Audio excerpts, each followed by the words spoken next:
Patti Smith.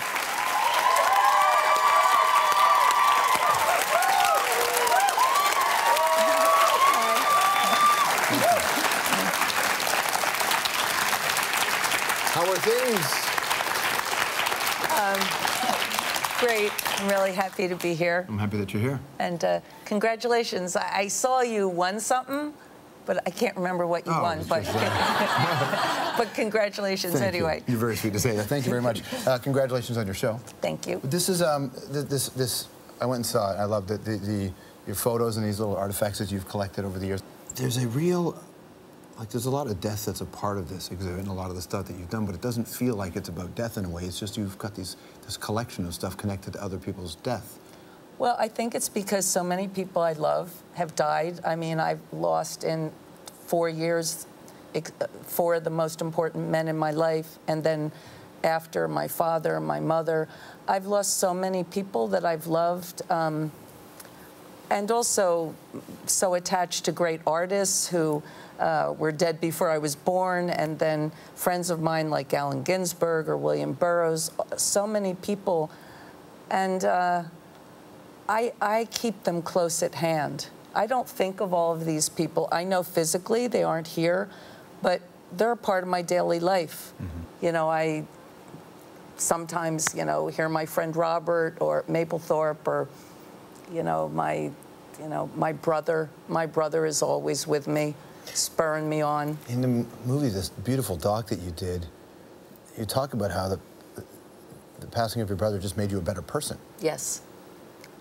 Yes, I said that because my brother was a better person than me. I lost my brother when he was 42. He had a bad heart, and I lost him a month after my husband.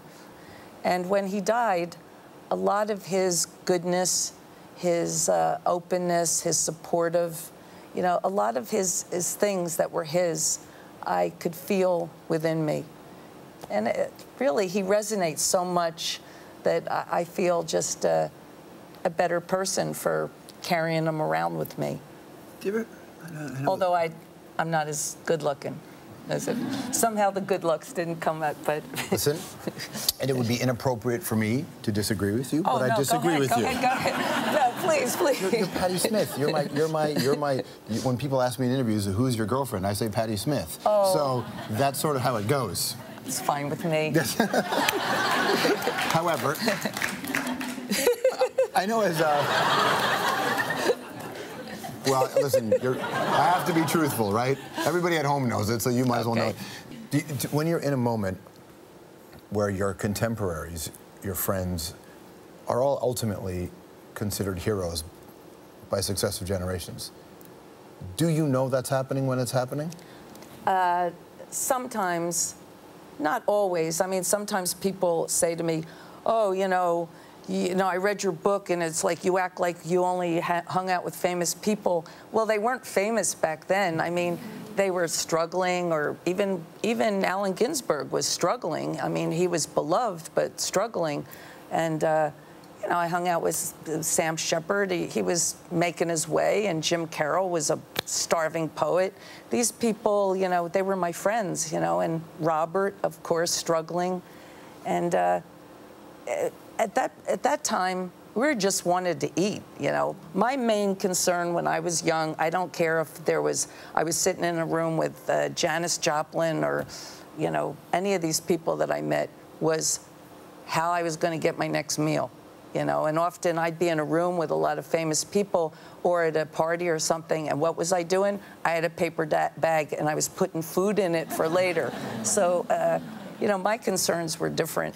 Does the literal and the metaphorical hunger drive one's art? And I wonder then, when you don't have that, what? Oh, no, I always have drive. I mean, now I have plenty of money to buy food, you know. I don't need, you know, I mean, there were a lot of times... I packed a bag for you, and I agreed with you, just some stuff, you know?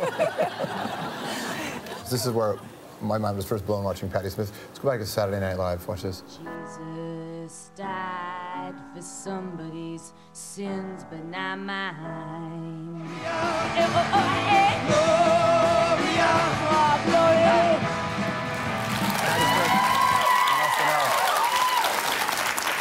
watched that clip as many times as it's possible. I would be the reason that Lorne Michaels would pull that off of YouTube. That's how many times I've watched it. What's in your mind when you're doing that? The statement of that song was really a declaration of existence. It was not against Jesus Christ, you know. What I was saying back then was, I'm taking responsibility for my own actions, taking responsibility for my own transgressions, and I wasn't going to bother Jesus with all my stuff, with all my problems, and he'd have to, you know, he'd have to die 1,000 times, you know, to take care of what I was up to. So,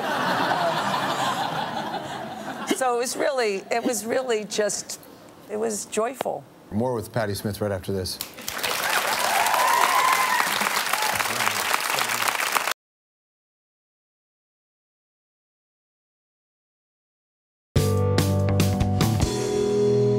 Tell us who you are. Melissa. Okay, Melissa, ask. What made you decide to take a music career? Well, it wasn't so much a music career, it was to enter in the field of rock and roll, because when I entered it in like '74, I really thought most rock and roll stunk.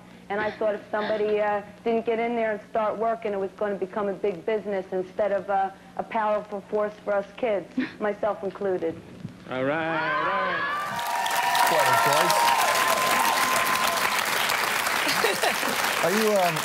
Are you a reflective person? Look at this. Yeah, that's me. That's a nice girl. It's a nice girl. Natasha, that was your name? They used to call me Natasha because I used to have very long, straight black hair, like on Bullwinkle. All right, that makes sense. Oh, like you were a spy. There's a lot of activities you're into, Bulletin Board Committee being one of them, Football Program Committee. What were you doing there? I drew the cover. You know. That's what you did? Yeah. There are many things that we I was, you know, also, you know, I spurred my team on, you know. I was very enthusiastic in school. I loved school. Do you think people would ever have considered you a class clown? Because in the class clowns, you're one of them. Yep, I was, well, I was funny. When I was younger, one of the things that I really wanted to do, I never wanted to have a rock and roll band. I never thought of having a rock and roll band. But I used to daydream about taking over Johnny Carson's stint. I wanted to have like a show like that, you know, and like talk and like tell stories and joke around and, you know. That's what, here's you and another talk show host. Watch this. I have great respect from the people from which I learn moves from. You know, I think of myself a lot of times as an illuminated apprentice, and these people are my masters, and I study from them. I've been studying Johnny Carson for several years. In fact, I had to study Johnny Carson for 12 years in order to get on your show.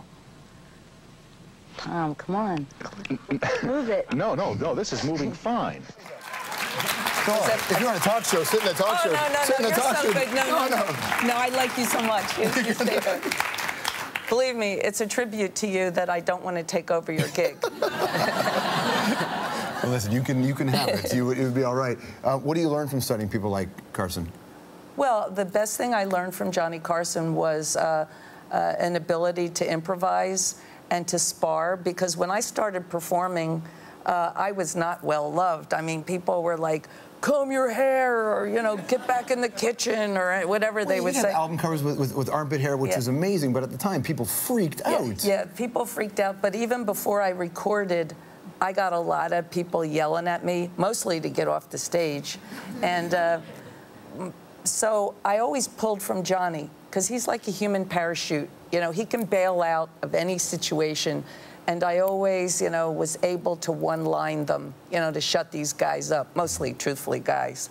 But, you know, by the end of the night, I would have people on my side because I had a lot of good one-liners.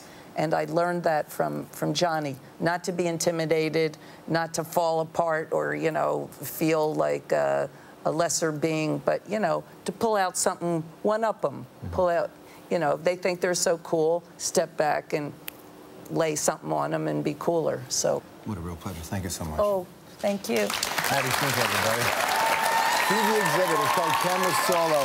It runs through May 19th at the Art Gallery of Ontario. And she's got this record, Banga, and the book. We've got all her tour dates on Strombo.com. We'll be right back.